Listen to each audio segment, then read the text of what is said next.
We left you last week on Thursday night. We were not at war, and today we are at war. We are at war. And yeah, I used to say the one thing that surprised me about Donald Trump in a good way is that he hadn't gotten us into any wars. Now there's nothing good about him. It's zero. Jimmy Kimmel said zero. And he meant it literally, because Donald Trump spent years standing in front of cameras promising the American people one thing above everything else: peace. He did not whisper it, he screamed it. He put it on stages, on rallies, on television, on social media. I will be your peacemaker. I will stop the wars. I will bring the soldiers home. And the moment his poll numbers needed a boost, the moment the Epstein files started getting too close and the headlines needed to change, Donald Trump launched a military strike on a nation of 93 million people from a beach resort in Florida. No congressional approval, no public address, no warning to the American people.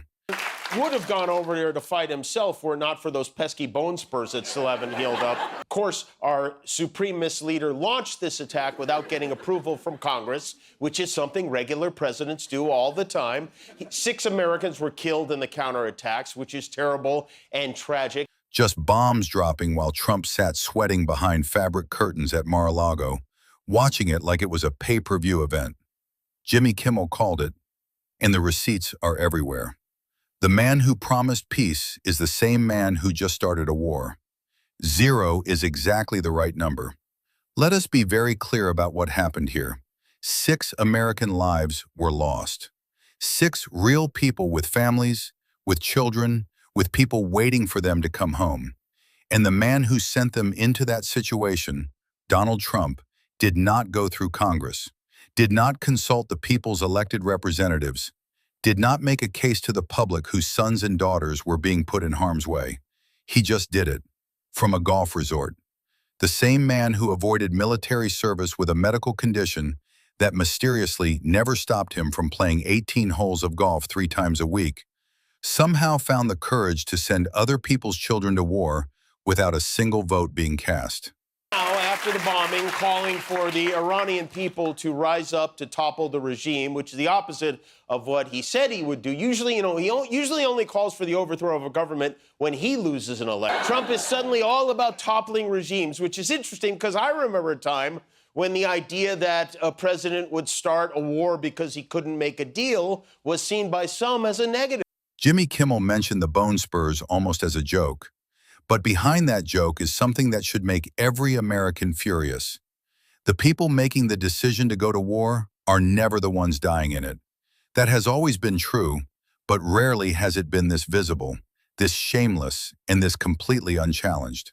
Here is the part that Jimmy Kimmel highlighted that should permanently end the argument that Donald Trump is some kind of strategic genius.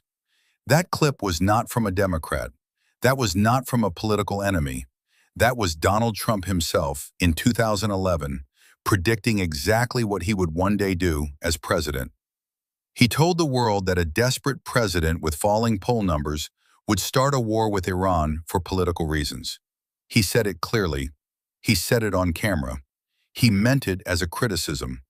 And then he became that exact president. The poll numbers dropped. The Epstein files got too close. The swing states started turning. And right on schedule, President Bill Clinton testified for more than 6 hours in front of the House Oversight Committee to answer questions about his relationship with Jeffrey Epstein. They had a lot of questions for Bill. They wanted to know about the 16 times he flew on Epstein's jet. On the other, he's now the only president who palled around with a pedophile who hasn't answered questions. That even though the president's name has been redacted hundreds of thousands of times from the Trump-Epstein files, he doesn't know anything about. Just as the 2011 version of Trump predicted, bombs started falling on Iran. Jimmy Kimmel showed both clips back to back, and the audience laughed. But this is not funny. This is a man who knew exactly what political desperation looks like because he planned to use it himself one day. And that day came. Jimmy Kimmel put something on national television that the entire political media establishment has been dancing around for months. Donald Trump is the only living former president whose name is buried hundreds of thousands of times in a convicted child sex trafficker's personal files, and he has not sat under oath for a single minute. Not one. Bill Clinton flew on Epstein's plane 16 times and answered 6 hours of questions under oath, on camera. Whatever you think of Bill Clinton, he showed up. He sat down. He answered. Donald Trump went on television and said he has been fully exonerated.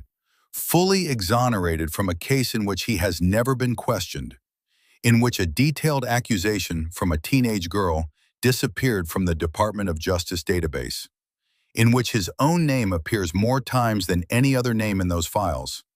And the Republican members of the committee, the same people who dragged Hillary Clinton in with zero evidence, nodded along and agreed. Exonerated. Jimmy Kimmel asked where God was. The rest of us are asking where the justice system went.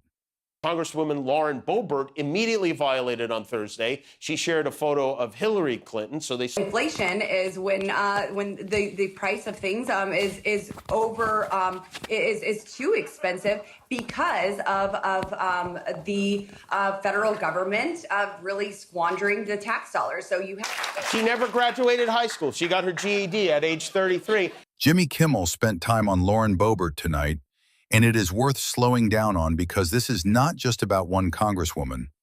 This is about a system that puts people like Lauren Boebert on the House Oversight Committee, one of the most powerful investigative bodies in the United States government, and then acts surprised when they cannot define basic economic terms on live television. This is the same woman who broke a signed agreement during a congressional deposition within hours of making it. Twice. The same woman who was removed from a Broadway theater for causing a scene. The same woman who is supposed to be uncovering the truth about Jeffrey Epstein. And when asked what inflation is, a concept that every American has felt in their grocery bills, their rent, and their gas prices for the past 4 years, she produced a word salad that had nothing to do with the definition. Jimmy Kimmel put her answer on screen and read it back slowly. And the reason it was funny is the same reason it is terrifying. These are the people running the investigation. These are the people deciding what questions get asked and who gets held accountable. And if they cannot define inflation, a word they use in every single speech, what exactly are they qualified to investigate?